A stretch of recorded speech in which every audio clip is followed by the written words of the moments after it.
Hello friends, welcome back to my channel. ட்ராமாக்குள்ளே போகிறதுக்கு முன்னாடி மறக்காமல் இந்த வீடியோக்கு ஒரு லைக்கை போட்டுருங்க. இன்னைக்கு எபிசோடு பயங்கர இன்ட்ரெஸ்டிங்காக இருக்க போகுது, அதனால ஸ்கிப் பண்ணாமல் ஃபுல்லாகவே பாருங்க. சரி வாங்க ட்ராமாக்குள்ளே போயிடலாம்.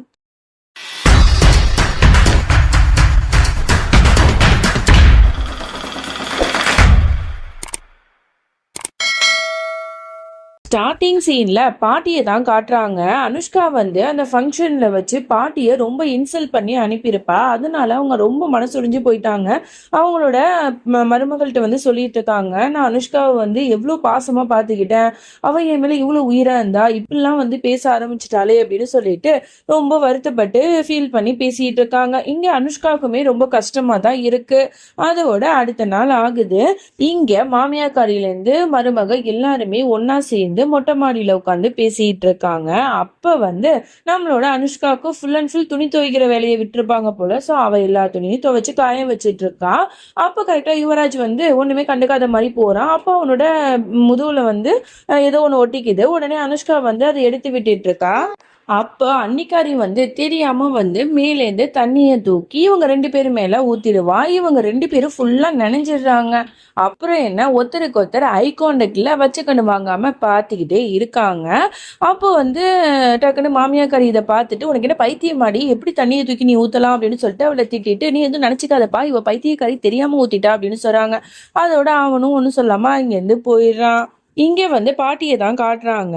பாட்டிக்கு வந்து என்னதான் பேத்தி வந்து தன்னை திட்டினாலும் அந்த வீட்டுல அவ சேஃபா இல்லைங்கிறது மட்டும் பாட்டிக்கு வந்து நல்லா தெரியுது. அதனால ஒரு பொண்ணுக்கு வந்து காசை கொடுத்து இந்த மாதிரி அந்த வீட்டுக்கு போயிட்டு நீ வேலைக்காரி மாதிரி நடிக்கணும், நடிச்சுட்டு என்னோட பேத்தி என்ன பண்றா ஏது பண்றான்னு சொல்லிட்டு நீ வந்து எனக்கு இன்ஃபார்ம் பண்ணணுங்கிற மாதிரிலாம் சொல்லி ஒரு பொண்ணை வந்து அனுப்பி வைக்க, அந்த பொண்ணு முக்காடு போட்டுட்டு அந்த வீட்டுக்கு வந்து வேலைக்காரியா போய் ஜாயின் பண்ணிட்டு இந்த மாதிரி பாட்டிகிட்டே சொல்றா, நீங்க சொன்ன மாதிரி நான் வந்து இந்த வீட்டுக்கு வந்துட்டேன், உங்க பேத்தி என்ன பண்றான்னு நான் பார்த்துட்டு சொல்றேன் அப்படிங்கிற மாதிரி சொல்லிடுறா. அப்பதான் பாட்டிக்கு கொஞ்சம் நிம்மதியா இருக்கு. அதோட இங்க அனுஷ்காவை தான் காட்டுறாங்க. அவ குளிச்சு ஃப்ரெஷ் ஆயிட்டு அழகா ட்ரெஸ் பண்ணிட்டு வந்துட்டு இருக்கா. அப்ப வந்து மாமனாருக்காரன் இவளை பார்த்துட்டு ரொம்ப தப்பான கண்ணோட்டத்துல பார்த்துட்டு இருக்கான். உடனே வந்து அவன் கையில வச்சிருக்க எல்லா பேப்பரையும் கீழே போட்டுட்டு, எம்மாடி இந்த பேப்பரை கொஞ்சம் எடுத்து கொடுமா அப்படிங்கிற மாதிரி கேட்கிறா. அவளும் வயசானவருங்கிறதுனால அந்த பேப்பரை வந்து எடுத்துட்டு இருக்கா. அப்போ வந்து இவன் ரொம்ப கேவலமா வந்து தப்பான கண்ணோட்டத்துல இவளை பார்த்துட்டு இருக்கான்.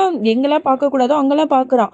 உடனே வந்து அவ எடுத்து கொடுக்கணும்னா டக்குன்னு அவளோட ஷாலை வந்து வேணும்னு செருப்பால மிதிக்கிறான். அந்த ஷால் அப்படியே வந்து கீழே விழுது. பட் இவளுக்கு வந்து அவன் மேல டவுட் வரல. சாரிமா சாரிமா அப்படின்னு சொன்னோன்னா அவளும் எதுவுமே சொல்லாம அங்கேருந்து போயிடுறா.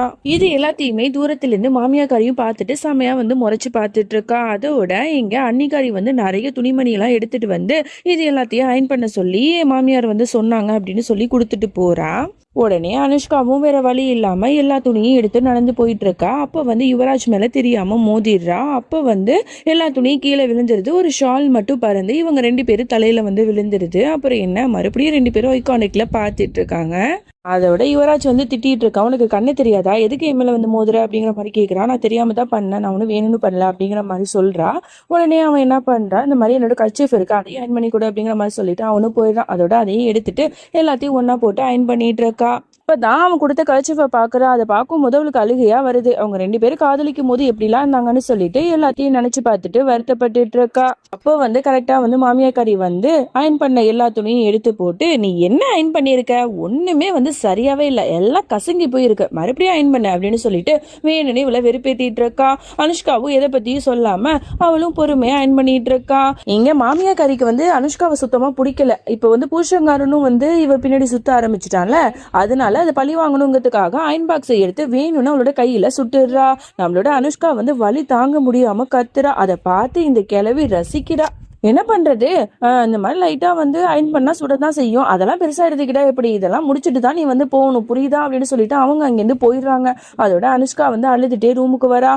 அப்பதான் வந்து எதுக்காப்புல அந்த வேலைக்கார பொண்ணு இருக்காங்கல்ல, பாட்டி அனுப்புற வேலைக்கார பொண்ணு, அவ என்ன பண்ணா மருந்து கொடுத்து இதை வந்து நீங்க போட்டுக்கோங்கக்கா, கண்டிப்பா வலி சரியாயிடும் அப்படின்னு சொல்லிடுறா. அதோட இவளும் அந்த மருந்து எடுத்துட்டு போயிட்டு ரூம்ல உட்காந்து போட்டுட்டு இருக்கும்போது அங்க யுவராஜ் வந்துட்டு என்னோட கர்ச்சீஃப் எங்க அப்படின்னு கேட்கறான். உடனே இந்த கர்ச்சீஃப் எடுத்துட்டு வந்து கொடுக்கும்போது அது ஃபுல்லா மஞ்சளா இருக்கு. உடனே என்ன இது இப்படி இருக்கு, இது கழுக்காக்கி வச்சிருக்க அப்படின்னு கேட்டா, இந்த பாருங்க என் கையில வந்து சுட்டுடுச்சு அப்படின்னு சொல்லி காட்டும் போது என்ன அவன் பதற ஆரம்பிக்கிறான்.